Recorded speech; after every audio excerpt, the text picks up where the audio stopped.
मिन जिकिन से पूछती है, जिकिन यह क्या चल रहा है? वह वास्तव में दातांग महिमा का वीआईपी है। जिकिन जवाब देती है, मुझे इतना भी यकीन नहीं है। अध्यक्ष पेई वाकी टोकी पर आदेश देते हैं, जल्दी करो और 15वीं मंजिल को सूचित करो, पूरी मंजिल खाली कर दी जाएगी। 35वीं लिफ्ट तुरंत खाली कर दी जाएगी ताकि कोई उसका उपयोग न कर सके। रेड कारपेट, जल्दी करो, रेड कारपेट रोल करो। सबको अंदर ले आने के बाद कहता है, लॉबी में स्वागत करने वाले कर्मचारी स्वागत करने के लिए जल्दी से उठे, वीआईपी दरवाजे पे आ गए हैं। स्वागत कर्मचारी दोनों बाजू में खड़े होकर कहते हैं, श्रीमान झो, श्रीमती झो को बधाई। क्लासमेट में से एक कहता है, झो बुफान अद्भुत है। मेहमान अंदर जाने के बाद अध्यक्ष पेई कहते, मुझे डरा दिया था। टांग पूछता है, अध्यक्ष पेई यहाँ क्या हो रहा है? अध्यक्ष पेई कहते हैं, जियो टांग, वित्त विभाग में जाओ और अपना वेतन ले लो, आपको कल से आने की आवश्यकता नहीं है। टांग अचंभित होकर कहता है, क्या? अध्यक्ष पेई, यह हमारा सदस्यता कार्ड नहीं है। तो क्यों? पेई कहते हैं, क्या तुम जानते हो कि ब्लैक कार्ड का क्या मतलब होता है? टांग कहता है, क्या होता है? पेई कहते हैं, ब्लैक कार्ड का मतलब है कि जिसके पास वह होगा उसको श्रीमान लॉन्ग ने खुद दिया है, वह लॉन्ग परिवार उनका सम्मान करते हैं। उसने अपने जीवन में केवल 8 जारी किए हैं और अभी कुछ दिन पहले मैंने सुना है कि एक रहस्यमय युवक को 9वां कार्ड मिला है। टांग डर से कांपते हुए कहता है, तुम्हारा मतलब है कि वह आदमी? पेई कहते हैं, तो तुम जाओ वरना। कमरे में बैठकर सब लोग पार्टी कर रहे होते हैं। याओ मो को कहता है, मो, क्या तुमने नहीं कहा कि बुफान बेकार है? उसके पास वीआईपी कार्ड क्यों है? क्या तुम जानती हो कि मैंने अभी अभी अपना सम्मान कितना खोया है? मो कहती है, याओ, मुझे नहीं पता कि क्या हो रहा है, मुझे लगता है श्रीमान पेई गलत होना चाहिए। याओ कहते हैं, गलत? मैं ऐसा नहीं सोचता। मो कहती है, याओ, क्या आपने नहीं कहा कि आप सेक्रेटरी हाउ को जानते हैं? आप उसे एक ग्लास शराब के लिए आने के लिए कहो, आप अपना मान रख पाओगे। याओ कहते हैं, हाउ हमेशा जियान बेया के आसपास एक सेलिब्रिटी है। जियान बेया लॉन्ग एओटियन का छात्र है, वह हमेशा वहाँ है जब वह वहाँ है, वास्तव में उसको बहुत मन है।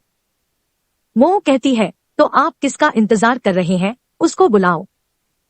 जिकिन मिन से पूछती है, क्या तुम व्यवसाय शुरू करने या नौकरी की तलाश में वापस आ रही हो?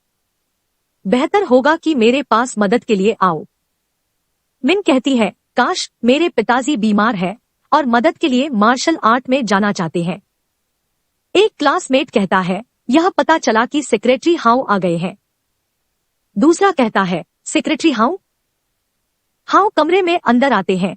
एक याओ का साथ वाला कहता है, हेलो सेक्रेटरी महोदय, यह जियो दाई याओ है। पिछली बार जब आप हमारी शाखा में आए थे तो हम मिले थे।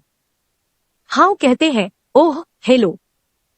एक क्लासमेट कहता है, यह देखकर सेक्रेटरी को श्रीमान याओ ने आमंत्रित किया गया है। दूसरा कहता है, सेक्रेटरी याओ का मान है, यह तक कि वह सेक्रेटरी हाउ को भी आमंत्रित कर सकते हैं। तीसरा कहता है, हाउ कौन है? इतना बढ़िया क्या है? पहला वाला कहता है, क्या आपने शेंकियो के बारे में सुना है? यह है जियांगबेई के आसपास की हस्तियां। दूसरा कहता है, आपका मतलब बुडो गठबंधन के जियान बेया से है। हाउ याओ के पास जाते हैं, उनके हाथ में शराब का ग्लास होता है। याओ खड़े होकर अपने हाथ में शराब वाला ग्लास आगे कर कहते हैं, मिस्टर हाउ, मेरा मान रखने के लिए धन्यवाद, आओ मैं आपका सम्मान करता हूँ। हाउ का ध्यान बुफान की तरफ जाता है, कहते हैं, मिस्टर झो। याओ चौंक जाता है, आंखें बड़ी करके देखने लगता है। हाउ उनको छोड़कर बुफान की तरफ बढ़ते हैं। याओ कहते हैं, अरे रुको। बुफान जहां बैठा था वहां हाउ आते हैं और कहते हैं, क्या आप मिस्टर झो हैं? बुफान एटीट्यूड में बैठा होता है, कहता है, क्या हम एक दूसरे को जानते हैं? एक क्लासमेट कहता है, यह बुफान किस तरह का आदमी है? वह है सेक्रेटरी हाउ। दूसरा कहता है, मैंने कभी किसी को इतना पागल और अज्ञानी नहीं देखा। तीसरा कहता है, बुफान बहुत ईर्ष्यालु है और वह श्रीमान हाउ को देखने के लिए खड़ा भी नहीं हो सकता है। याओ कहते हैं, हाउ बुफान के साथ इतने विनम्रता से कैसे पेश आ सकते हैं? हाउ कहते हैं, मिस्टर झो, मैं जियांग बेया का सेक्रेटरी हूँ। बुफान कहता है, जियांग बेया, वह अप्रेंटिस जिसने डॉक्टर के पास लॉन्ग आउशन को आमंत्रित किया था। हाउ कहते हैं, श्रीमान झो, चलो टोस्ट करते हैं। एक कहता है, सेक्रेटरी हाउ ने बुफान के सम्मान में उसके साथ टोस्ट किया। दूसरा कहता है, हे भगवान, ऐसा क्यों है। चौथा कहता है, बुफान कब इतना बड़ा हो गया। बुफान हाउ से कहता है, ठीक है, अब तुम जा सकते हो। हाउ कहते हैं, ठीक है, अलविदा। जाते समय हाउ कहते हैं, अध्यक्ष महोदय याओ, मैं जा रहा हूँ, तुम सच में भाग्यशाली हो। याओ सोचता है, धिक्कार है, मैं किसी चीज के लिए लड़ना चाहता था, लेकिन मुझे उम्मीद नहीं थी कि बुफान द्वारा स्पॉटलाइट चुरा ली जाएगी। याली सोचती है, ऐसा लगता है कि हम सब गलत है, यह सच नहीं कि फेंटियांजियाओ विला। मो सोचती है, बुफान बेकार था ना। हाउ उसके प्रति इतने विनम्र कैसे हो सकते हैं। याली कहती है, चिंता मत करो, मैंने सुना है कि वांग चूलू, वांग शाओ, वापस आ रहा है, अगर वह जानता है कि तुम जिकिन और बुफान कचरा विवाहित है।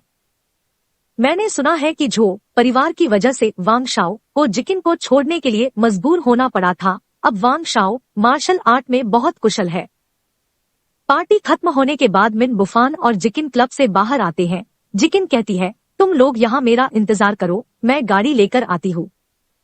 मिन बुफान से कहती है, बुफान मुझे तुमसे कुछ कहना है। बुफान कहता है, वह क्या है। मिन कहती है, मुझे नहीं पता कि आपके पास दातांग ग्लोरी का वीआईपी कार्ड क्यों है, और मुझे नहीं पता कि हाउ ने आपके साथ क्यों टोस्ट किया, लेकिन मुझे पता है जिकिन आपको बिल्कुल भी पसंद नहीं करती है। बुफान कहता है, तो क्या हुआ। मिन कहती है, बुफान, आपको पता होना चाहिए कि पारिवारिक दबाव के कारण जिकिन आपके साथ है। बुफान कहता है, मैंने जिकिन को दुखी किया है और उसे कई बार निराश भी किया है, लेकिन अब। एक सिगरेट निकालता और जलाता है। आगे कहता है, मैं जिकिन को और अधिक पीड़ित नहीं होने दूंगा, मैं उसे एक उत्साही राजकुमारी बना दूंगा। मिन सोचती है, आत्मविश्वास की यह भावना। जिकिन गाड़ी लेकर आती है और बुफान को आवाज देती है। कहती है, बात करना बंद करो, चलो घर चलते हैं। बुफान सिगरेट फेंक देता है और मिन से कहता है, अलविदा। वह दोनों गाड़ी में बैठकर निकल जाते हैं। मिन कहती है, क्या वह सचमुच ऐसा कर सकता है। घर पर आने के बाद जिकिन शूज उतरकर एक ड्रोवर खोलती है जिसमें वह विला की चाबी रखी थी। चाबी देखकर सोचती है, बुफान, क्या आपके पास कोई रहस्य है जो आप मुझे नहीं बता रहे हैं। वह चाबी लेकर गाड़ी से निकलती है और वह उस विला के गेट पर आती है। वहां का गार्ड उसे रोकता है और पूछता है, आप कौन हो। जिकिन कहती है, मैं यहाँ की मालकिन बन गई हूँ, और वह चाबी निकाल कर दिखाती है। गार्ड चाबी चेक करता है। पीछे से एक आदमी आकर पूछता है, लाओ चेन, यहाँ रात में कौन है। गार्ड कहता है, यह फेंगटियांजियाओ की मालकिन है। वह आदमी चाबी लेकर देखता है, कहता है, क्या फेंगटियांजियाओ। और जिकिन से कहता है, क्षमा करें महोदया, हमने समय पर मालिक की जानकारी अपडेट नहीं की और आपको देरी हुई, कृपया। जिकिन कहती है, धन्यवाद। गार्ड कहता है, बॉस, क्या हुआ, आप इतने डरे हुए क्यों हैं। बॉस कहता है, उस विला को चू तियान ने यह कहकर खरीदा था कि किसी गहरी पृष्ठभूमि वाले व्यक्ति को दिया जाना है। गार्ड आश्चर्य से कहता है, क्या।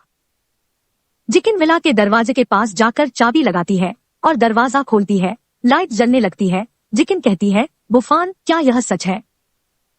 एक सप्ताह बाद बुफान छात्रावास में घूम रहा था। सोचता है, एक हफ्ते की कड़ी मेहनत के बाद मेरी ताकत में सुधार हुआ है और यह बुरा नहीं है। अपने रूम में आकर कपड़े उतारने लगता है। तभी एक रूममेट कहता है, भाई जो, क्या तुम यहाँ हो, आदेश क्या है। दूसरा कहता है, भाई जो, तुम क्या पीना चाहते हो, क्या मुझे इसे खरीदने के लिए नीचे जाना चाहिए। बुफान कहता है, मुझे पहले स्नान करने दो और तुम मुझे कुछ नया बताओ जो हाल ही में स्कूल में हुआ, और स्नान करने चला जाता है। पहले वाला कहता है, ठीक है भाई बुफान, एक हफ्ते से स्कूल नहीं आए हैं, आप हमारे स्कूल के प्रेम के पुजारी हैं। बुफान कहता है, तुम मुझे क्यों प्रेम पुजारी कह रहे हो। पहले वाला कहता है, सब स्कूल को पता है, लॉन्ग यू कितनी बार हमारे कमरे में आई तुम्हें मिलने के लिए। दूसरा कहता है, हमने भी हमारी आंखों को शेक लिया। लेकिन बॉस, आप एक हफ्ते से स्कूल क्यों नहीं आए? क्लास टीचर यान चुन यी कहती है, बुफान तुम बाहर आओ। दोनों रूममेट कहते हैं, इतनी जल्दी हेड टीचर क्यों आई है? बुफान मुसीबत में है। बुफान स्नान घर से बाहर आते हुए कहता है, ठीक है, क्या कोई मुसीबत में आ रहा है? कौन मेरे रूम में परेशानी पैदा करने आ रहा है? क्या तुम मरना चाहते हो? टीचर अंदर आती है, सामने देखती है, बुफान चड्डी पहनकर खड़ा था, आंखों पर हाथ रख कर कहती है, बुफान कमीने, अपने कपड़े पहन लो। बुफान कहता है, क्या क्या? टावल अपने चड्डी पर लगाते हुए कहता है, तुम दो गधे क्या कर रहे हो? मेरे कपड़े खोजने में मेरी मदद करो। वह दोनों यहाँ वहाँ कपड़े ढूंढने लगते हैं। थोड़ी देर बाद बुफान कपड़े पहन कर कहता है, टीचर यान, अगली बार जब आप पुरुष छात्रावास में आए तो दरवाजा खटखटाना याद रखें। टीचर आकर कुर्सी पर बैठती है, कहती है, मैं तुम्हारी टीचर हूँ और मेरी नजर में तुम मेरे बच्चे हो। कृपया यह चैनल सब्सक्राइब करें, मुझे और वीडियो बनाने के लिए प्रेरणा मिलेगी। लाइक और शेयर भी करें और बेल आइकन पर क्लिक करें, जिससे इस चैनल पर जैसे ही नया वीडियो आएगा वैसे ही आपको नोटिफिकेशन आएगी।